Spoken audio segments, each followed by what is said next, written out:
নমস্কার বন্ধুরা, আশা করছি আপনারা সবাই ভালো আছেন। আজ মহাপঞ্চমী, আর মহাপঞ্চমীতে আপনাদের জানাই ভালোবাসা ও প্রীতি শুভেচ্ছা।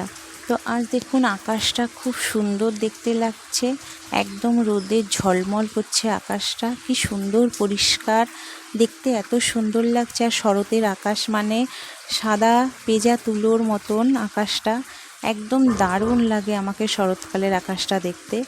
তো আমি আজ একটা লোভনীয় জিনিস নিয়ে এসেছি। আজ আমি বানাবো কাঁকড়ার ঝাল। তো আমি এখানে কাঁকড়া ভেজে রেখে দিয়েছি, আর কাঁকড়ার দাঁতগুলো দেখেছেন কি মোটা মোটা। তো কাঁকড়া ভেজে রেখে দিয়েছি, আর আমি নিয়ে নিয়েছি পেঁয়াজ বাটা, রসুন বাটা, আদা বাটা, নুন, হলুদ, লঙ্কা গুঁড়ো। তেল দিয়ে দিয়েছি, তেল গরম হয়েছে, আমি তাতে দিয়েছি এলাচ আর গোটা গরম মশলা ফোড়ন।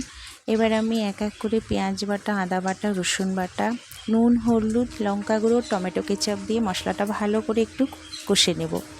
মশলাটা আমার কষা হয়ে গেছে, এবার আমি দিয়ে দিব সেই ভেজে রাখা কাঁকড়াগুলো।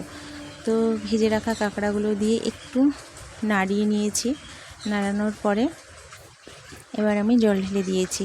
তো দেখুন আমার কাঁকড়ার ঝাল তৈরি হয়ে গেছে। কারা কার প্রিয় এই কাঁকড়ার ঝাল কমেন্টে জানাবেন, আর ভালো লাগলে একটা লাইক দেবেন।